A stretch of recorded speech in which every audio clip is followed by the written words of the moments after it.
get ready to kickstart your journey to wellness with the ultimate guide in town. Welcome to Wellness Unleashed with Doc Stone. Join us as we journey through the realms of natural healing, where ancient wisdom meets modern science. Prepare to be inspired by stories of transformation and triumph. With Doc Stone as your guide, discover the power of holistic living and the joy of reclaiming your health. Prepare for a whirlwind adventure through the world of holistic wellness. From fitness freaks to spiritual gurus, we've got something for everyone. So grab your sneakers, your yoga mat, or just your sense of curiosity, and let's dive headfirst into a world of wellness wonders. Wellness Unleashed with Doc Stone. Your path to a vibrant life starts now.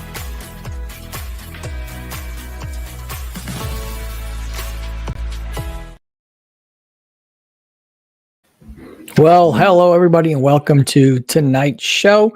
I am Doc Stone, your host of this Wellness Unleashed live streaming show on the Airstream TV network. Today's show is brought to you by the Airstream TV network, as well as Doc Stone's Natural Medicine and Wellness, and we are greatly appreciative of their sponsorship of this show, where we get to share with you about natural approaches to a variety of different health concerns that people face all across the world.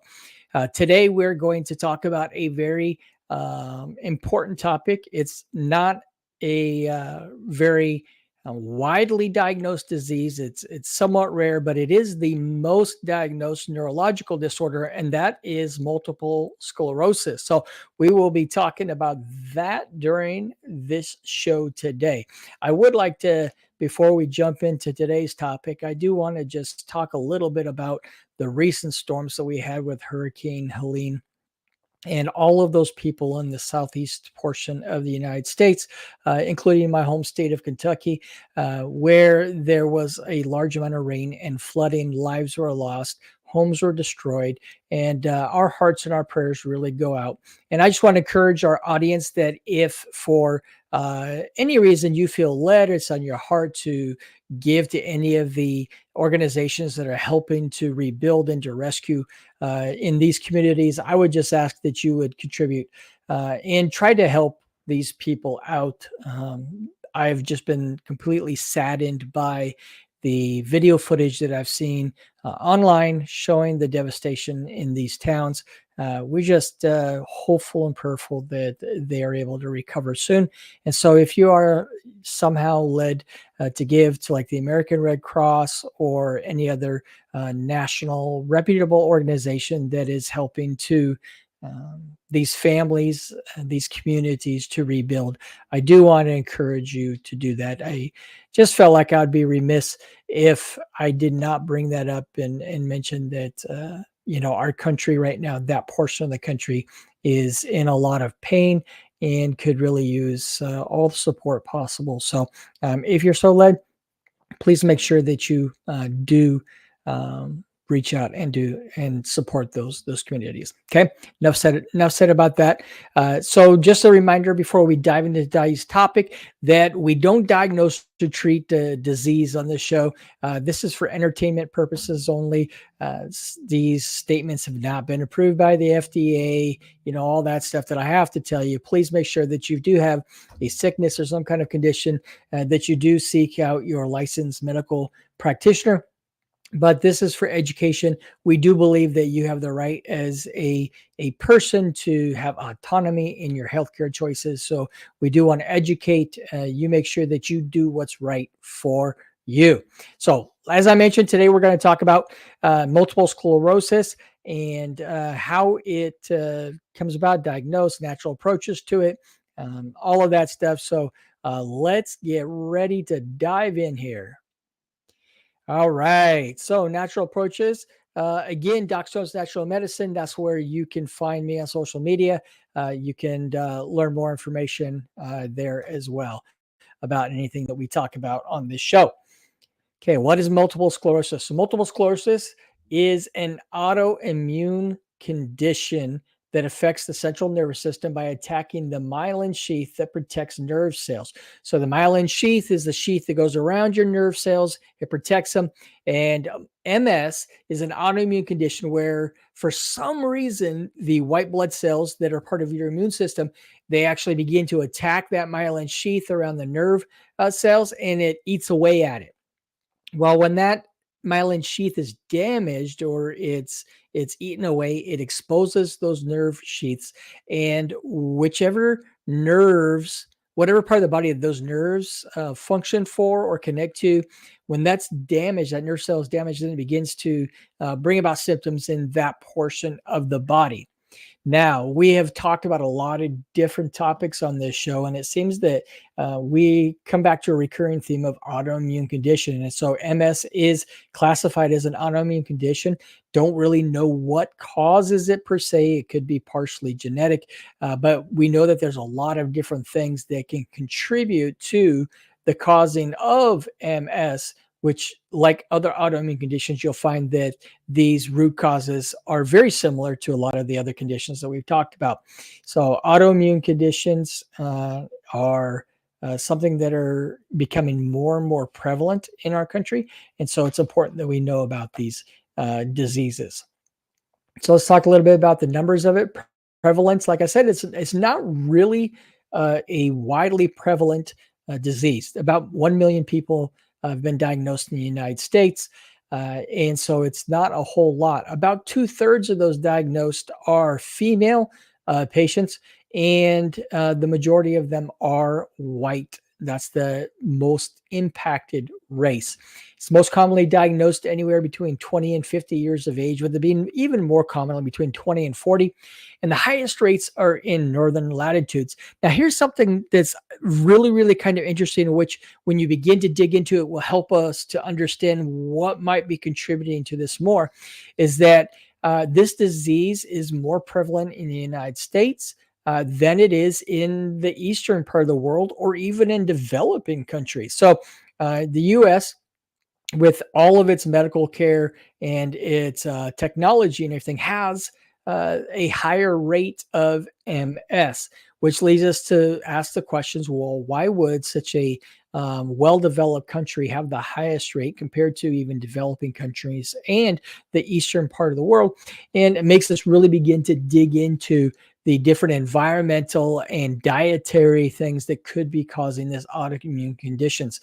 As we've talked about a number of times, that most of the other autoimmune conditions are directly influenced by toxins and mycotoxins and heavy metals and other things that attack our immune system, including our inflammatory diet. So the SAD diet, standard American diet, certainly contributes to this.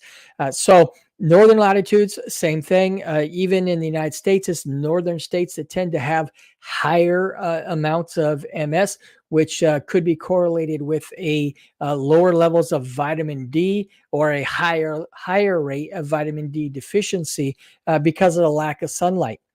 So as we move on into the different things that can help to possibly prevent or to help mitigate your symptoms, if you are diagnosed with MS, you'll find that vitamin D is certainly something that is very important for this condition. So there's 4 types of MS. We'll talk a little bit about each of them. Not a whole lot, because I do want to get to the different types of natural support that you can do for your body.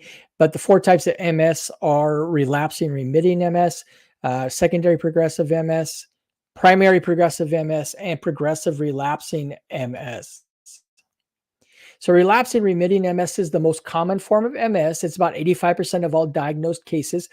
So you have relapses, which are periods of new or increasing symptoms, followed by remission, which are periods of partial or complete recovery. So you could have a relapse where all of a sudden you're having these symptoms, your body's being affected, and then you go into a remission. You could have complete recovery where all of a sudden you have no symptoms, or maybe you have a lot less symptoms.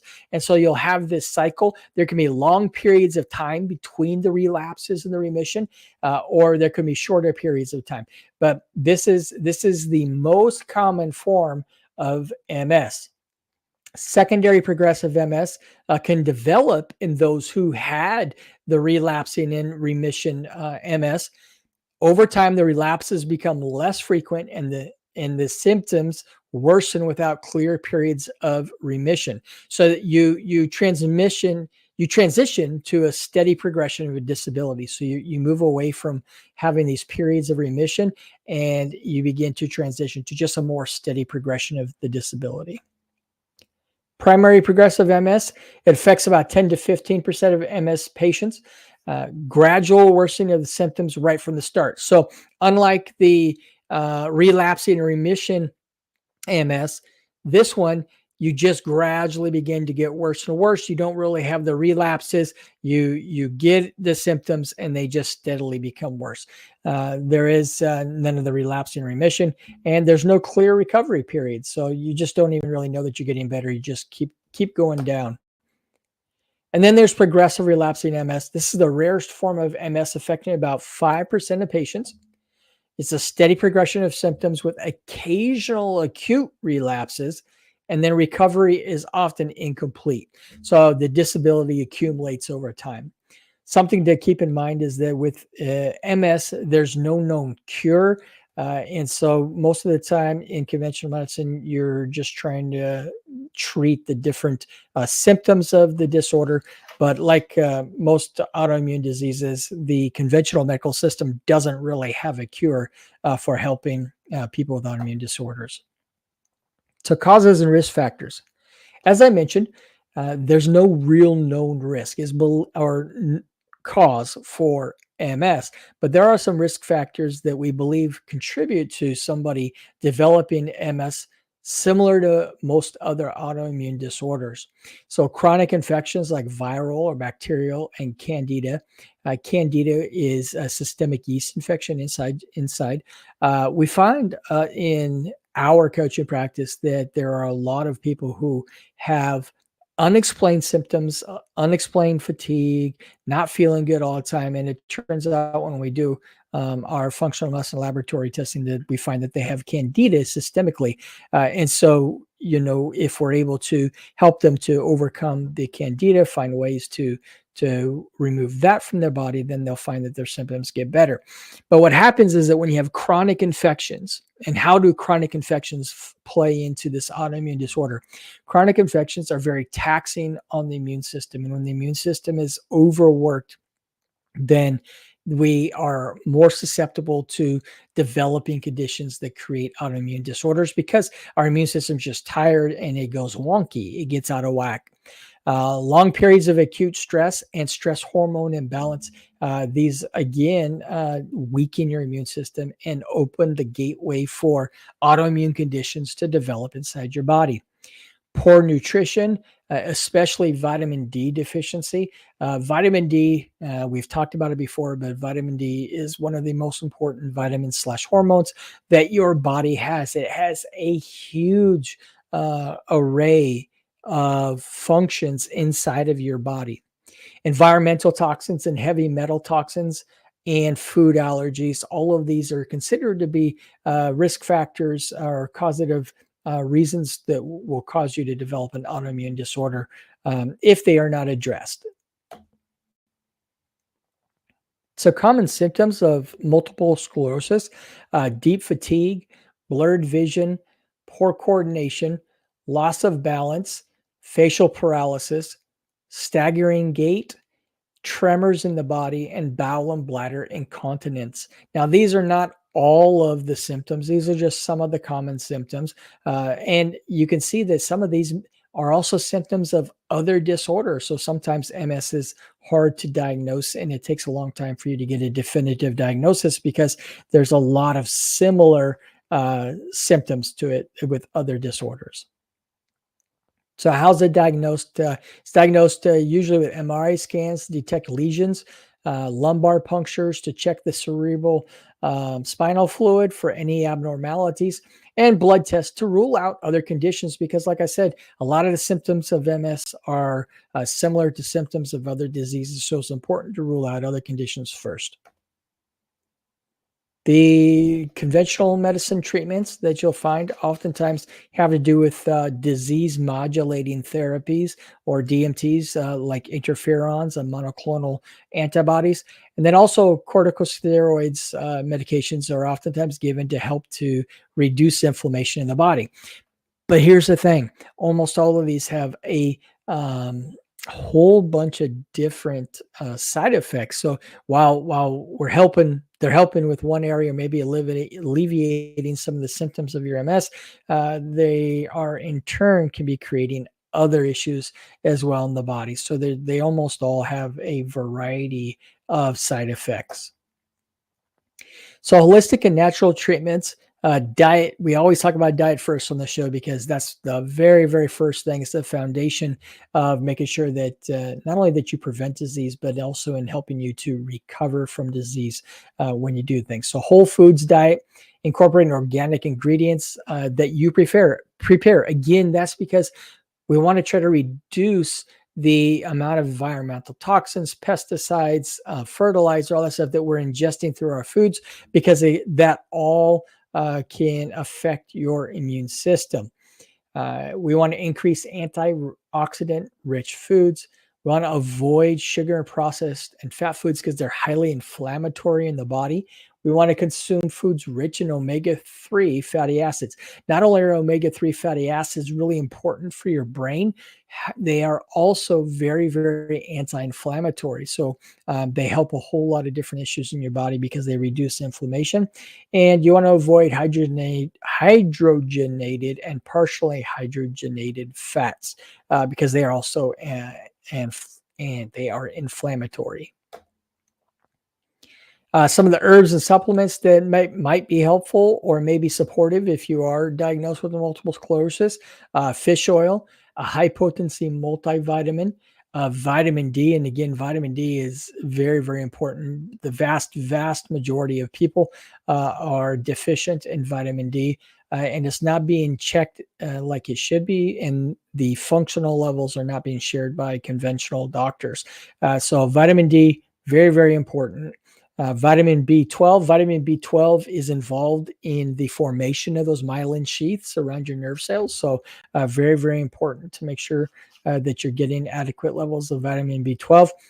Plant sterols and sterolins, digestive enzymes. Again, digestive enzymes, the way those help is that they really help you to digest your food there, and thereby hopefully reducing the amount of allergic activity or sensitivities to food. Gamma linoleic acid, or GLA, that's an essential fatty acid as well, but it's very, very important. Ashwagandha, we've talked about that one before. It is a stress. It's very, very good. It's been used for thousands and thousands of years to help with modulating stress inside the body, and ginkgo biloba as well. So these are some of the herbs and supplements that you might find supportive, and we'll provide some information at the end of where you can get practitioner grade supplements through us and get a discount as well. So holistic and natural treatments in the lifestyle changes. Again, we can't really talk about being healthy naturally without talking about some lifestyle changes. Stress management, like meditation, yoga, deep breathing exercises. These are all important ways to help you to reduce stress. And again, stress is actually one of the biggest killers. It's one of the biggest causes of death. We live in a society now where we're constantly under stress and we don't know how to get out of it, and that wears down our body and causes disease, causes death. So whatever you can do to reduce stress is very, very important. Sleep hygiene, getting the right amount of sleep is important because that's when your body actually heals itself. A lack of sleep will prevent you from healing. It will reduce your lifespan. So please make sure that you are getting good sleep. Don't smoke or drink alcohol. These are irritants and actually are stress out your immune system as well. They create free radicals in the body, which we know we've talked about before. They cause all kinds of different issues. and then stay active and exercise daily. If you are diagnosed and you're suffering with the symptoms of multiple sclerosis, it's still important to be active. Maybe you want to do some therapy in the pool, water therapy, but whatever you're able to tolerate, make sure that you're getting active and moving your body. So let's talk about some alternative therapies that are out there, some complementary alternative therapies. Massage is very, very stress reducing. It stimulates the body's lymph system as well. So this is where a lot of your immune system works out. So really good. Reflexology, pressure points in the feet can be helpful. Aromatherapy. And then avoids, for if you do have MS, avoid saunas and really, really hot baths, or steam baths, but cool or cold bath and shower can actually be very, very stimulating for you. And then there are homeopathic remedies that might help your symptoms. See a qualified homeopathic practitioner for that. Here's some of the resources for multiple sclerosis. There's the National MS Society. .org, mymsaa.org, which is the Multiple Sclerosis Association of America, and then braincenter.org. Or you can always reach out to us if you need you want some more information about MS, or you want to be pointed in the right direction to where you can get some support for MS. We would be happy to help you there. Again, you can get practitioner grade supplements from here, this link here. Just make sure you use practitioner code 661753 to get your discount. It's only available through practitioners like me, so make sure that you'll need that practitioner code to register and to get your supplements. And if you are interested in getting our advanced functional lab tests, they're direct to you. We send the lab kits straight to your home. You collect a sample and then mail it back, and we'll get you your results. And that is multiple sclerosis for today. Again, I do want to thank you for being a part of our show. We really want to try to expose people to natural and alternative modalities for a variety of different health conditions. I want to invite you, if you are a practitioner who's serving people who, especially in the natural, alternative, complementary, integrative health field, and you'd like to be a guest on the show, would love to have you on the show. Share what you're doing with the world. You can catch our show on all the major streaming platforms: Roku, Amazon, Fire TV, Apple TV, Twitch. You can also listen to us on Spotify, Apple Podcasts, and iHeartRadio. If you have received a healing and you have had a struggle with a disease or condition, and you were exposed to some type of natural alternative therapy, and you have now recovered from that, and you have an inspiring story, and you'd like to be on the show, we would love to talk to you as well. Please make sure you like, subscribe, and follow us on all of our social media platforms. Make sure that you bookmark the Aerostream TV network so that you can be kept up to date on all of the shows on the network. And if you are interested in having your own show on the Natural Health TV channel, just shoot me a message. Be happy to get you set up and get you going so that you can share with the world your story and your practice. So again, please keep all of those people who are suffering in the southeast part of the United States from all these floods in your prayers. And if you know anybody who is suffering with MS, a family member or friend, please make sure that you share this episode with them as well. Until next week, be well. Thank you for watching Wellness Unleashed with Doc Stone on the Aerostream TV network. The opinions expressed by the host and guests of this show are theirs and not the opinions of the network or our sponsors. None of the information shared on today's episode should be taken as medical advice. Statements have not been approved by the FDA or any other governmental authority. And if you're experiencing any kind of illness or wellness issue, you are encouraged to consult with your licensed healthcare practitioner. And we do appreciate you watching our show and look forward to seeing you on the next episode.